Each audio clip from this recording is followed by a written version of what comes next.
it. So Flores is playing against Magnus Carlsen. We have seen him analyzing with Joe Baba.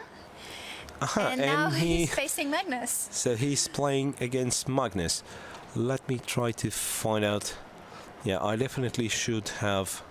Magnus is black, right? Yes. He's playing with the black pieces. Virtual board one. Right, here we are. But, well, we don't have... Isn't it? What? I thought it started, no? Yeah, I think there's a delay with the moves. So let's see the board. Right, yeah, it's a somewhat delay with the moves, but this is what we have on the official relay. I wonder how this position has arisen on the board, because instead of I mean, I assume it was d4, d5, c4, c6, and then one would be tempted to capture on d5 against the world champion, you know. But I guess Flores didn't want to show that kudos, he's going for a draw. Kudos for Flores. I mean, at least, no. If I'm honest, it was with the e6 mover there. No, e6. It was showing this yellow arrow. They were showing the last. Yeah, I understand. So this triangle system was reached from the Slav move order, and what Yevgeny is saying that against the Slav you have the exchange Slav if you want to make a draw.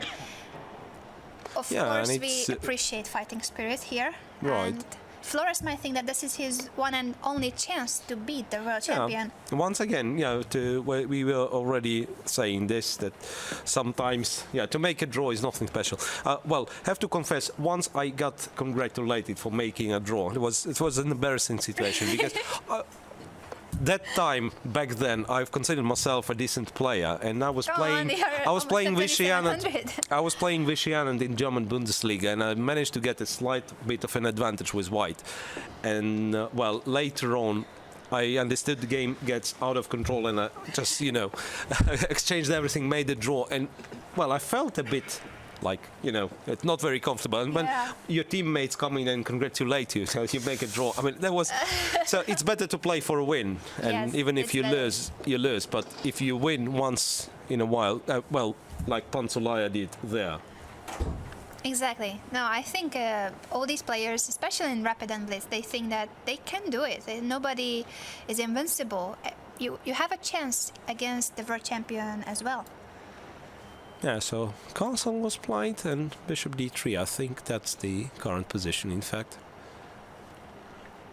And still, it's not like you have a choice between going for an exchange Slav and something really, really crazy, because White's position is still perfectly solid.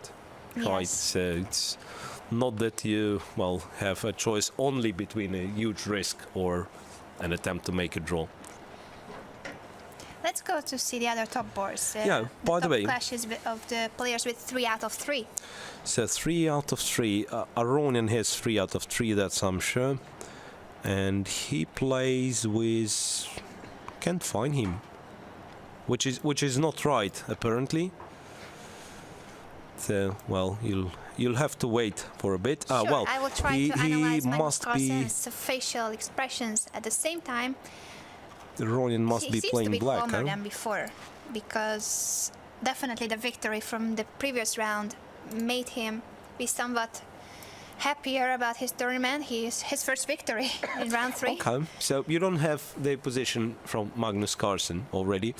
Well, Yu Yang against Levon Aronian. That's one of the games on. Well, players on 3 out of 3. The leaders. Yeah. Some of well, it was quite slow, in fact. H3, Queen to E7. Now White went for C5, Bishop C7, and E4, where Magnus broke through with E5.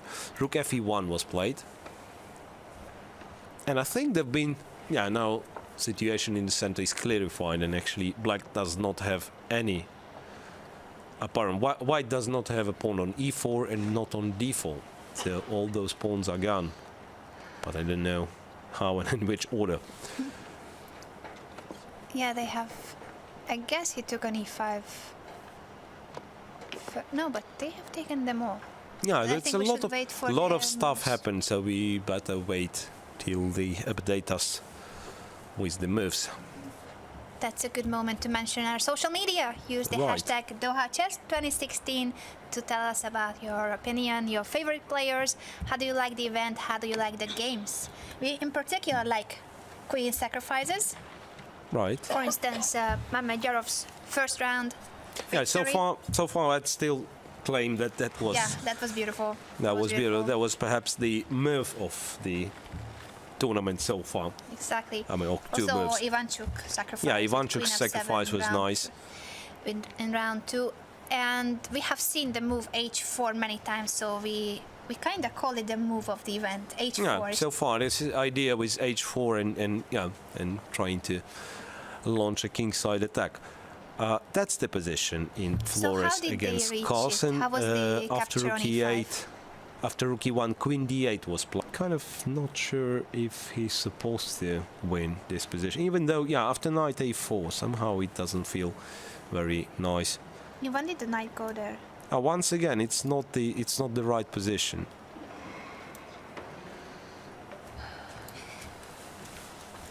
Well, once again, it's not the right position I had on my analysis board. Yeah, we were So a bit what's behind. there? Rook d8 was the Now last it move. does look like he's winning. Yeah, with the That's pawn. it. Everything What falls happened? apart. Yeah, a couple of I mean, moves we I thought have it's missed. like black has an extra, pardon, white has an extra piece for this that black achieved, and still white's lost. But when it was equal material, I'm actually wondering if you remove the bishop from e6 in this position, it might be Still winning that for black is winning. Yes, because Maybe of it's some such rook a d2 superior threats. position. Okay, takes.